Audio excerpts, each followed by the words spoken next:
Hola amigos, bienvenidos a un vídeo más de esta lista de marcianos y terrícolas de mi canal Son las cosas de Daniel.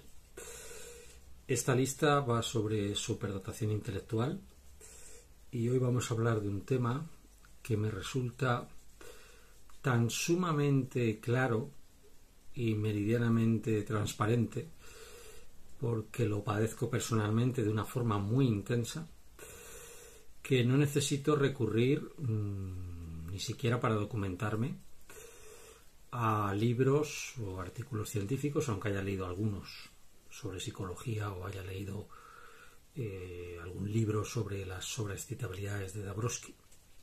Hoy vamos a hablar, ya habíamos dedicado un vídeo a la sobreexcitabilidad emocional, hoy vamos a hablar de la sobreexcitabilidad intelectual. Llevaba mucho tiempo queriendo hacer este vídeo y no encontraba el momento, la oportunidad, porque las ideas las tengo claras, pero las circunstancias a veces, pues hacen que no sea una prioridad hablar de esto. Pero como es un tema que, insisto, conozco íntimamente porque me pasa de una forma exagerada, creo que es muy importante entender, que lo he dicho sobre todo en los primeros vídeos de este canal, que ya va superando ampliamente el centenar de vídeos. En los primeros vídeos dije que íbamos a hacer un canal basado en la experiencia, basado en la realidad, no basado en teorías académicas. Bueno, pues esto es especialmente patente en el vídeo de hoy, porque la sobreexcitabilidad emocional es una característica que tienen los superdotados, pero otra es la sobreexcitabilidad intelectual. Durante mucho tiempo a mí me tuvo intrigado, y ya de esto también hemos hablado en otro vídeo, la diferencia entre los PAS y los superdotados, porque yo veía ciertas sintonías. Un colega youtuber, Polymatic, lo explicó soberbiamente en uno de sus vídeos cuando dijo que la diferencia principal era por el reparto de sobreexcitabilidades. El superdotado, además de esa sobreexcitabilidad emocional y sensorial en muchos casos, tiene una sobreexcitabilidad intelectual que el PAS puede o no tener. Por tanto, podríamos decir que el superdotado es diferente al PAS en el sentido de esa sobreexcitabilidad intelectual que el PAS no tiene por qué tener. Dicho esto, dentro de la teoría de Dabrowski de las sobreexcitabilidades, de la cual no vamos a hablar porque exigiría otro vídeo, vamos a hablar de una de esas sobreexcitabilidades, como digo, que es la intelectual. La sobreexcitabilidad intelectual, he tomado algunas notas aquí para que no se me olvide nada, es, como digo, intrínseca al superdotado y se manifiesta como una intensidad tremenda por saber, por el conocimiento y una emocionalidad intensa asociada a eso. Es decir, no solo se trata de que tú tengas necesidad de aprender, sino que además tienes una emoción muy intensa cuando lo haces. Vamos a tratar de explicar esto. La sobreexcitabilidad intelectual no solo se basa, como digo, en esa necesidad de aprender constantemente que tiene el superdotado, sino también en que eso le causa un placer al superdotado. Es decir, es casi adictivo. Yo muchas veces digo que estudiar, en mi caso, o aprender o descubrir cosas nuevas es una de las adicciones más fuertes. Mi caso es así, es decir, yo necesito aprender constantemente, necesito retos intelectuales, necesito cosas que sean difíciles, cosas que yo pueda, que me exijan un esfuerzo intelectual importante. Si lo comparamos, por ejemplo, con alguien que tenga una capacidad física tremenda, significa que una persona que, pues que tenga un nivel deportivo muy alto necesita entrenarse, ¿no? Pues a nosotros nos pasa esto con la sobreexcitabilidad intelectual. Necesitamos aprender, necesitamos ejercitar la mente. La mente nos pide actividad como si fuera un músculo de un deportista de élite que le pide actividad. Hemos visto durante la pandemia del coronavirus como muchos deportistas de élite tenían que entrenar en casa, no solamente ya por mantener sus marcas, sino que también por la necesidad. Es decir, cuando tienes esa actividad muy alta intelectualmente, necesitas seguir manteniendo esa actividad. Y si no la mantienes, estás realmente mal. Por tanto, la sobreexcitabilidad intelectual no es ninguna patología, es simplemente el hecho de que tú tienes una mente que funciona a mayor potencia, a mayor rapidez y por tanto necesitas ejercitarla constantemente. Como insisto, un deportista de élite necesita ejercitar su cuerpo, su musculatura. Por tanto, la sobrecitabilidad intelectual es un rasgo definitorio del superdotado y no es en absoluto, como digo, ninguna patología. Según la teoría de Dabrowski, ya dijimos que había en otros vídeos que había distintos tipos de sobrecitabilidades, que en el superdotado muchas están relacionadas: la intelectual, la imaginativa, la emocional, la sensorial y la psicomotora. Todas estas sobrecitabilidades están relacionadas y de alguna forma los superdotados tienen un espectro amplio de estas sobrecitabilidades, pero sobre todo las que son más características, insisto, son la emocional y la intelectual. Pero qué duda cabe que también puedes tener sobrecitabilidad imaginativa, ¿no? Imaginar otros escenarios posibles. También vas a tener una sobrecitabilidad sensorial en muchos casos, que es muy acusada en el PAS. Puede haber superdotados que no tengan esa sobrecitabilidad, por supuesto, puede haberlos, con un perfil distinto. No un superdotado tiene que tener todas las sobrecitabilidades, pero generalmente suele tener esas que he dicho. Y el PAS, además de la emocional y sensorial, podría tener otras, pero sobre todo lo que le caracteriza son esas dos. Hay subtipos dentro de la sobrecitabilidad intelectual. Algunos hablan de una cognitiva, otra un subtipo imaginativo dentro de la intelectual y la propia emocional también, ¿no? Asociada a la intelectual, no emocional por sí sola, sino asociada a la intelectual. Yo sé algo de esto porque cuando descubro algo, cuando aprendo algo nuevo, me entra una especie de frenesí, es decir, es una especie como de pasión enorme por el conocimiento y necesito transmitirlo a alguien. Es realmente muy difícil el estar, por ejemplo, estudiando algo nuevo, algo que no habías estudiado hasta ese momento, y de repente se te ocurre una idea, ¿a quién se la cuentas? Es decir, muchas veces me pasa esto. Descubro, por ejemplo, voy a poner un ejemplo, ahora para que se me entienda, llevo pocos meses, bueno, llevo años, pero de forma intensa hace pocos meses, que me he metido en el tema de los sistemas de información geográfica un poquito porque he necesitado esa herramienta en algún momento.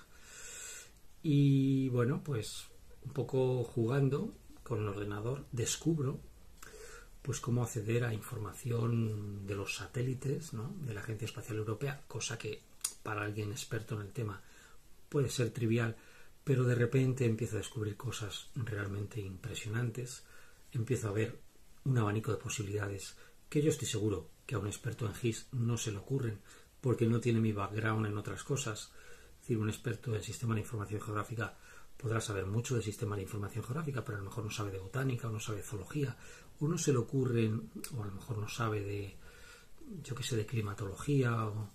Y entonces a ti, con el perfil que vas desarrollando interdisciplinar, se te ocurren cosas que a nadie más se le ocurren.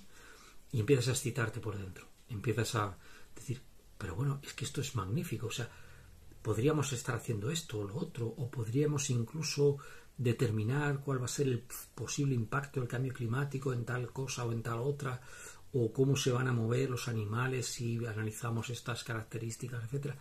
Todo eso se te ocurre a ti en tu despacho analizando información con tu ordenador y no hay nadie, absolutamente nadie al que se lo puedas contar.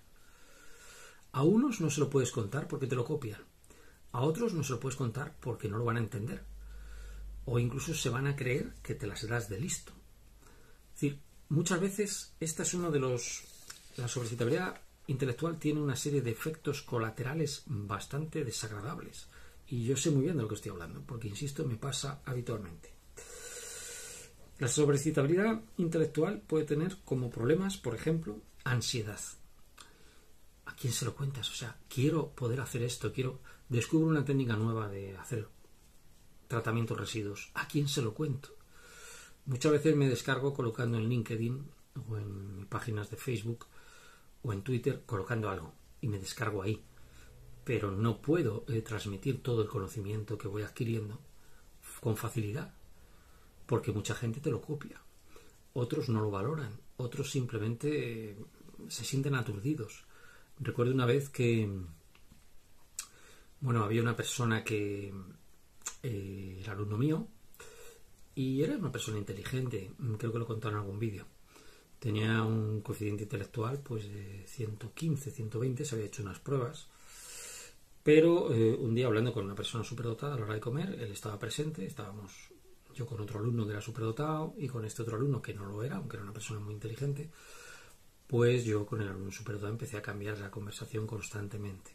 Empezábamos a hablar de un tema, luego pasábamos a otro, volvíamos al tema anterior y de repente este alumno inteligente pero que no era superdotado se enfada y dice: no puedo mantener una conversación con vosotros, estáis a una velocidad y constantemente cambiando el tema. Eso es un poco a lo que me refiero. Él se sintió abrumado. Yo me siento frustrado. La frustración es otra de los problemas que causa la sobrecitabilidad intelectual, porque no tienes a quién transmitir lo que tú sabes o lo que tú conoces, a las ideas que tienes. Te encantaría poder compartir con otros tu conocimiento y sin embargo es imposible. No te entienden muchas veces. Y si te entienden, se sienten abrumados porque no se les ha ocurrido a ellos, pueden sentir envidia, te pueden atacar, incluso se pueden molestar o incluso enfadar mucho, como fue este caso, porque simplemente no pueden seguirte. No tienen tu ritmo de pensamiento, tu complejidad de pensamiento. Y entonces siempre surge el listo, calisto, como digo yo, que dice: no, es que no sabes hablar más que de tu trabajo. Y no es cierto. Yo puedo mantener una conversación, si alguien, por ejemplo, con sobrecitabilidad intelectual y experto en arte me viene a contar algo, a mí me va a entusiasmar. Es como contagioso esto. Es decir, la sobrecitabilidad intelectual de unos superdotados puede contagiar a otros. Por tanto, es altamente estimulante que entres en asociaciones de superdotados donde puedas encontrar gente que comparte el perfil psicológico contigo, aunque sus intereses sean radicalmente diferentes. En este sentido también he contado una vez que hice un viaje por Europa, siendo joven, con arquitectos. Yo no sé nada de arquitectura, pero toda esta gente me hablaba del gótico alemán, del gótico francés, me explicaba cosas sobre la Catedral de Colonia. Obviamente es un monumento impresionante, y la catedral de, por ejemplo, distintas catedrales como Notre Dame, ¿no? Lamentablemente ardió antes de que ardiera, ¿no?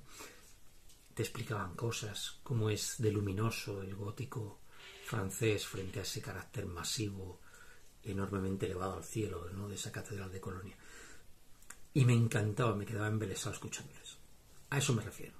Es decir, lo que necesitamos es esa excitación que nos produce el conocimiento. Por tanto, entre las desventajas, aparte de que los demás te pueden tomar manía, está el hecho de que para ti es una necesidad tremenda el conocimiento y el poder transmitirlo, porque un conocimiento no va solo en una dirección, también va en la otra. Y lo que nos dedicamos a la docencia sabemos que la mejor forma de aprender algo es enseñarlo.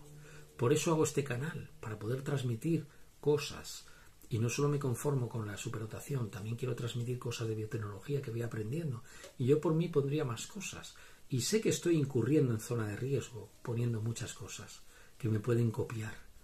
Intento dosificarme y me consuelo a mí mismo diciendo: todo el conocimiento que estoy poniendo sobre biotecnología o sobre ecología, que es mi campo de trabajo, todo ese conocimiento, de acuerdo, me lo pueden copiar, pero ahí está puesto. Entonces, si lo copian, al menos soy yo el que lo ha puesto. Pero a la hora de la verdad, incurrimos en riesgo precisamente porque deseamos transmitir conocimiento y deseamos adquirirlo, pero no hay gente válida con la que colaborar. ¿Por qué? Y esa frustración puede llegar a ser enorme, porque no tienen la altura moral para ser colegas. Simplemente son parásitos muchas veces de los superdotados. Hay mucha gente que nos parasita. Por tanto, imagínese el escenario: una necesidad perentoria de conocimiento y una incapacidad absoluta de poder transmitirlo. Incapacidad no por nuestra parte, sino porque el ambiente no es propicio. Por tanto, eso nos genera una enorme ansiedad y frustración. No encontramos gente con la que compartir nuestros intereses intelectuales. No solamente de nuestro campo de conocimiento, insisto, sino de otros. Sin embargo, la sobrecitabilidad intelectual tiene enormes ventajas. Una de ellas es que vives un mundo interior extraordinariamente rico, excitante. Mucha gente dice: bueno, pero ¿cómo puede este tío estar en su casa metido tantas horas o en el despacho? Porque estoy excitado realmente. estoy apasionado de lo que hago. Por eso esta sobrecitabilidad intelectual se asocia con la emocional, porque vivimos en un constante paroxismo, en un constante... voy a contar una frase de un famoso investigador que creo que nombraba en algún canal, Juan Carlos Stoker, que decía que la investigación tiene que ser orgásmica. Es un poco eso, es decir, estás como en un orgasmo intelectual permanente. Y la palabra orgásmica está muy bien puesta, porque realmente es así. Es una excitación extraordinariamente placentera cuando descubrimos algo, si nos dedicamos a la investigación. O cuando leemos un libro que nos apasiona. O cuando simplemente se nos ha ocurrido una idea que a nadie se le ha ocurrido. Esa es otra enorme ventaja, la creatividad enorme que tenemos. Que esta sociedad es miope a esa creatividad. No la entiende.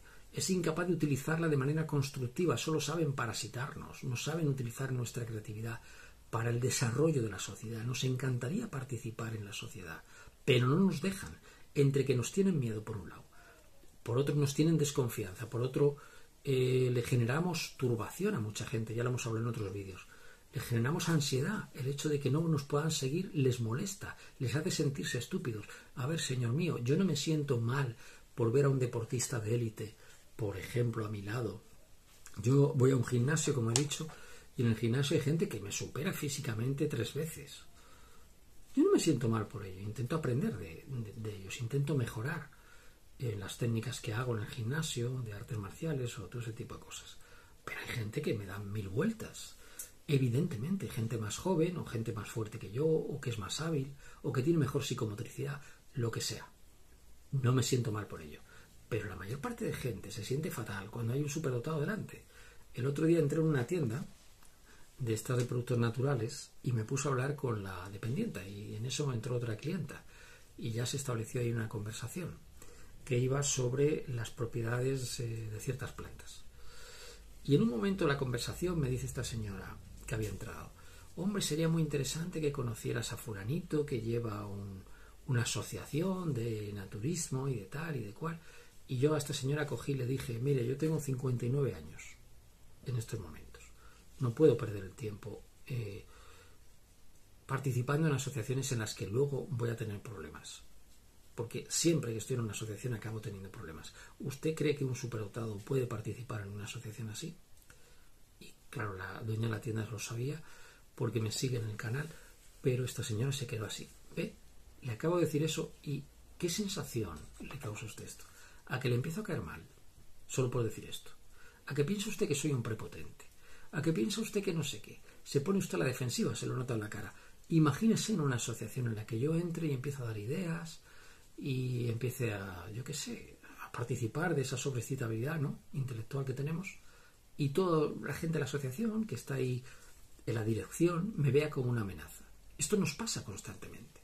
Ese es uno de los problemas principales. Pero insisto, la ventaja es que cuando das con un equipo de trabajo que realmente te valora como persona y que no se siente amenazado por esa capacidad creativa enorme que tenemos, entonces es maravilloso porque podemos hacer cosas realmente importantes.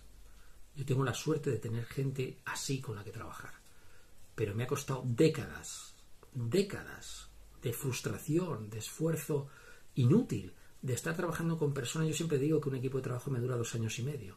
No me dura más. El primer año es el flirteo de ellos hacia nosotros. Nos tratan de convencer, de llevar al huerto, como decimos. Ay, eres un tío maravilloso, nos puedes ayudar mucho, tal y cual. Luego empiezas tú a dar, y cuando ya te relajas y empiezas a dar a tu velocidad, es cuando ellos se ponen a la defensiva. No queremos que sigas dando ideas. No queremos que nos demuestres constantemente que eres capaz de aprender a mayor velocidad. Esa es otra de las ventajas de la sobrecitabilidad intelectual. Aprendemos de una manera brutalmente acelerada para ellos. Pero para nosotros es normal. Necesitamos constantemente aprender cosas nuevas.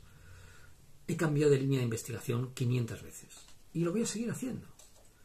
Sé que no es muy práctico, pero a mí es una necesidad que yo tengo. A mí me satisface. Bien, y otra característica de esa sobrecitabilidad intelectual es que solucionamos problemas complejos con ideas que a nadie se le ocurren. Por tanto, esta sociedad está haciendo el tonto por no incluirnos en la solución de esos problemas. Hay problemas enormes en la sociedad actual. ¿Yo qué haría si tuviera poder político? Pues reunir a superdotados y generar asociaciones cuyo único objetivo fuera generar tormentas de ideas y ponernos a trabajar en cómo solucionar problemas. Sería altamente estimulante. Y como nos excitamos, porque es como una droga para nosotros el intelecto, pues como nos excitamos pensando y elucubrando y desarrollando ideas, esto es adictivo. Es decir, cuando tú juntas a varios superdotados en una sala y les dices, pónganse a trabajar a solucionar esto, es una sensación única. Es algo realmente placentero. Yo he tenido esa ocasión en contados casos, pero es realmente placentero. Y se llega a cosas increíbles. Varios cerebros superdotados trabajando coordinadamente pueden solucionar problemas complejísimos. Pero no veremos algo así en un país como este, España, nunca.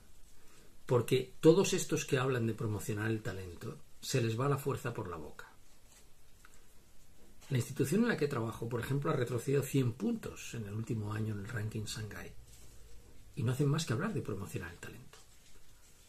Ellos entienden promocionar el talento a promocionar a los empollones que sacan mejores notas o a los que publican más trabajos científicos. ¿De qué me sirve publicar 100 trabajos científicos que no hagan realmente avanzar el desarrollo de la sociedad? Yo puedo estar publicando, por ejemplo, si me dedico a la genética, puedo estar publicando el mapa genético del gorgojo de la patata. Ah, fantástico, es importante. Sí, claro que es importante. Y del gorgojo del guisante, del gorgojo de la judía, si es que existen, y del gorgojo del tomate, y el del gorgojo del... Y me tiro toda la vida secuenciando genomas de los gorgojos, pero ¿he conseguido controlar la plaga de gorgojos? No. ¿Por qué? Porque fomentan la pura apariencia. Nosotros vamos a la esencia, es otra ventaja. Nosotros vamos a la esencia de los problemas. Ellos van simplemente a la apariencia, a aparentar que si publicamos muchos trabajos, avanza mucho la ciencia. Pero la ciencia no avanza así. La ciencia, el conocimiento humano avanza pegando saltos de gigantes, como los que dio Einstein, o los que dio Darwin, o gente así. La ciencia no avanza porque Darwin describa el atolón de tal isla, y el atolón de tal otra, y el atolón de tal otra. No, la ciencia avanza porque Darwin, estudiando los atolones coralinos y otras muchas cosas, descubre una teoría, que es la teoría de la selección natural.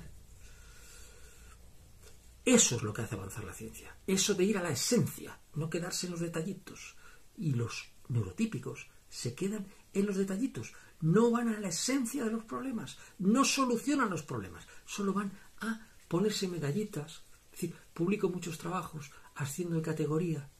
Me dan palmaditas en la espalda, manejo muchos recursos, me creo muy importante. Eso no es lo que nos satisface intelectualmente. Y esto no les entra en la cabeza. Y te ven como un anacronismo, cuando lo cierto es que los anacrónicos son ellos, porque son ellos los que desvirtúan el verdadero objeto, en este caso, de la ciencia, que es generar conocimiento útil a la humanidad. Bien, por tanto, dicho todo esto, está claro cuáles son los perfiles por los que podemos identificar a una persona con sobreexcitabilidad. Esa intensidad emocional, ese afán de conocimiento desmedido, esa necesidad patológica de transmitir ese conocimiento también, y esa enorme sensibilidad hacia otros conocimientos que no sean el tuyo. Tienes la mente abierta a cualquier información que te sea realmente importante. Y un tema importantísimo: la sobreexcitabilidad intelectual no debe confundirse, por ejemplo, con el trastorno de déficit de atención e hiperactividad, el famoso TDAH. Constantemente estamos confundiendo esto. ¿Qué pasa? ¿Que porque yo tengo necesidad de aprender tengo TDAH? No tengo TDAH. Me puedo quedar quieto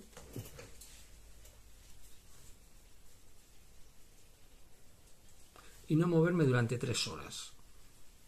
A ver si alguien con sobreexcitabilidad, trastorno de hiperactividad con déficit de atención puede hacer eso. Puedo mantener una concentración durante horas. Me puedo tirar una mañana concentrado en un tema que me apasiona. Las personas superdotadas no tienen por qué tener TDAH. El TDAH te impide esa concentración e impide que estés focalizado. Nosotros estamos intensamente focalizados. Esa es la diferencia con el TDAH. Y por supuesto también se confunde con el trastorno de espectro autista, que en el fondo pues es un marco mayor dentro del cual estaría este TDAH. También se confunde con el trastorno obsesivo compulsivo, ¿no? El TOC famoso. Es que solo saben hablar de su trabajo. Tiene TOC. No, perdona. Yo sé hablar de mi trabajo y si tú me hablas de economía, puedo sentirme estimulado. Yo tengo un familiar que le gusta la economía. De vez en cuando me cuenta teorías económicas, me cuenta lo que es la escuela austríaca, me cuenta que las crisis son cíclicas, me cuenta conceptos y le escucho. A mí la economía no me interesa, pero le escucho con interés. Otro me puede hablar de arte. Una de mis hijas estudia historia del arte y me cuenta, por ejemplo, pues los estilos de la escuela flamenca, por ejemplo. Que pinta. El otro día estábamos viendo una película maravillosa, La muchacha de la perla, que recomienda a todo el mundo. Y yo no sabía, no conocía a ese pintor. Conocía a otros pintores de la escuela flamenca, ¿no? Pero no conocía a este pintor. No recuerdo mismo el nombre, Benderber o Vermeer o algo así. Bueno, el caso es que me empezó a apasionar la historia de este hombre. Me empezó a apasionar la historia que había detrás. Y estuve conversando con mi hija mayor de la historia del arte y estuve indagando un poco. Me encanta que me expliquen cosas que no sé. He trabajado en algún caso con arqueólogos. Me encanta trabajar con arqueólogos.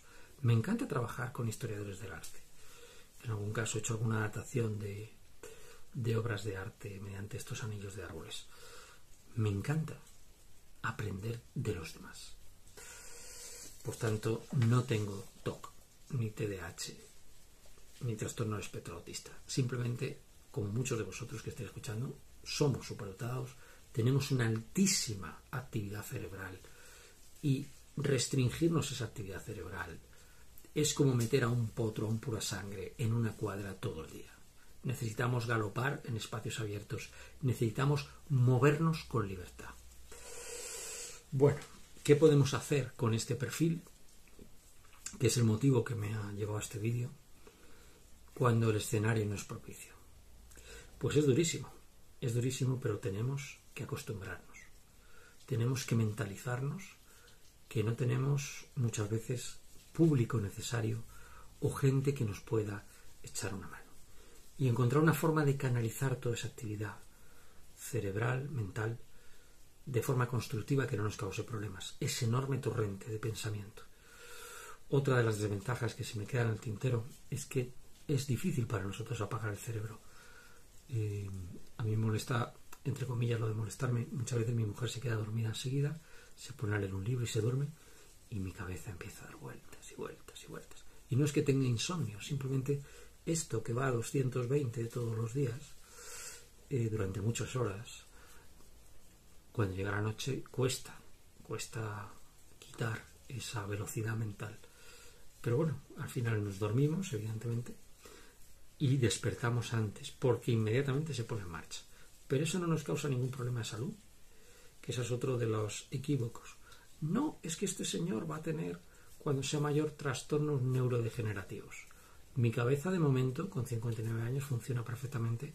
No sé con 70 cómo funcionará, pero de momento me acuerdo de cosas de la infancia, no de todas, tengo lagunas ahí, pero me acuerdo perfectamente de cosas con un detalle tremendo. Cuando me preguntan qué actor es este, pues el otro día había un actor de televisión, no recuerdo ahora mismo el nombre, y empecé a acordarme de anécdotas de ese actor, empecé a acordarme de las enfermedades que había tenido, de los amantes que había tenido, porque era un actor que era gay, etcétera. En fin, me empiezo a acordar de detalles, de anécdotas, de películas en las que intervino, etcétera. Y entonces, nosotros, esa actividad mental es consustancial. Es como el deportista de élite que tiene una alta actividad muscular. Es decir, igual. Es decir, nosotros tenemos esto a 220 revolucionado. Y eso lo tienes que aceptar. Eso es lo primero, que aceptes tu perfil. Segundo, que aceptes la frustración que te produce muchas veces no tener interlocutores válidos. y luego que encuentres una forma sana de canalizar. Por ejemplo, a mí hacer estos vídeos me ayuda muchísimo. Yo he pasado un periodo de sobrecitabilidad intelectual gordísimo hoy, ya lo vengo pasando desde hace muchos años, pero lo de hoy ha sido especialmente intenso porque he descubierto con estas herramientas, insisto, del sistema de información fotográfica algo que me resultaba apasionante, que no voy a contar. Pero digo, ¿a quién se lo cuento? No se lo puedo contar a nadie. Entonces es muy frustrante, ¿no? Pero pasado, claro, la gestión emocional que ya vamos teniendo, con la edad nos ayuda mucho. Pasado unas horas, ya me tranquilizo y ahora le doy salida mediante este vídeo y ya me quedo del todo tranquilo. Mañana me pondré a enredar otra vez con el ordenador porque no me puedo estar quieto, aunque esté de vacaciones. Mi cabeza, y no es adicción al trabajo, que esa es otra, cantinela. No, es que no pueden parar de pensar porque son adictos al trabajo. No, señor. A mí me encanta leer libros, me encanta pasar con mi perra, me encanta disfrutar en una terraza tomándome un café, me encantan un montón de cosas. Yo no tengo ninguna necesidad perentoria de estar trabajando. De hecho, precisamente estaba enredando lo que yo llamo enredar, que es ponerme a hacer cosas que nunca hago porque precisamente no estoy trabajando. Pero lo mismo que me puedo hacer eso, me puedo poner a hacer otra cosa. Y si tuviera una huerta, ojalá el día de mañana pueda tener una huerta, estaría en la huerta, lo tengo clarísimo. Yo prefiero estar en la huerta que en el ordenador. Pero como no tengo huerta, pues me pongo en el ordenador. Me puedo poner a jugar, me puedo poner a curvar, o me puedo poner a leer o a hacer cualquier cosa.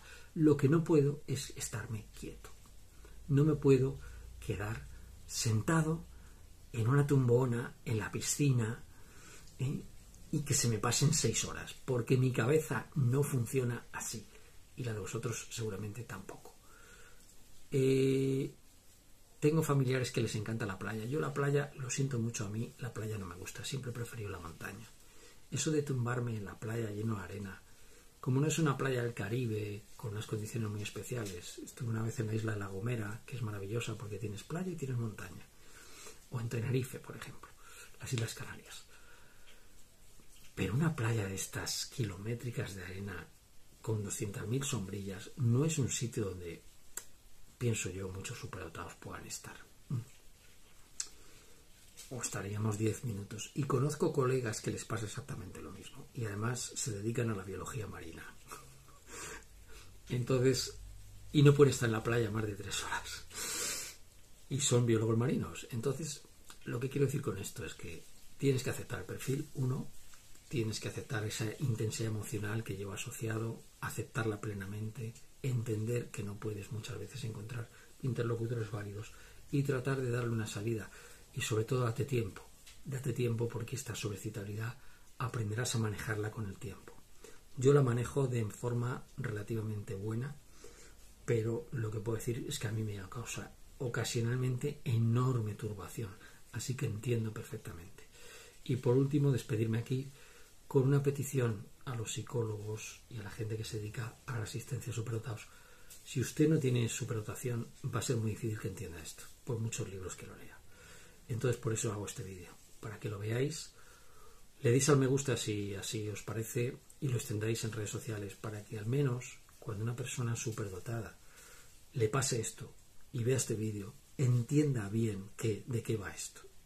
Va de una actividad cerebral y mental enormemente compleja, enormemente intensa y enormemente rápida. Nuestra mente, me dijo la psicóloga que me valoró, que es como un Ferrari, funciona a toda velocidad. El problema muchas veces es que estamos en carreteras que son caminos de cabras, y en un camino de cabra no puedes conducir un Ferrari a toda velocidad. Así que si tienes un Ferrari en la cabeza, trata de modular la velocidad al camino de cabras en el que te encuentres. Yo lamentablemente me encuentro en un escenario de un camino de cabras. No solamente un camino de cabras porque tiene piedras en el camino y baches, sino porque además se cruzan muchas cabras por delante. ¿Y tengo un Ferrari en la cabeza? Sí, lo tengo. Y alguien dirá, oh, qué prepotente. No, tengo un Ferrari en la cabeza. Mi cabeza funciona a toda velocidad. Y se le ocurren ideas que, si empezara a explicarlas aquí, alucinábamos todos. ¿Pero qué vamos a hacer? Esto es así, viene con el perfil. Hay que aceptarlo. Y tratar de encontrar la forma de canalizar. Yo muchas veces según la teoría del yin yang, cuando tienes mucha actividad mental, tienes que tener también mucha actividad física. Eso te puede ayudar. Yo desde que he descubierto el Wing Chun, que es una actividad física enormemente agotadora, o las artes marciales antes de cuando hacía karate, me viene muy bien, me equilibra, ¿no? Esa parte mental.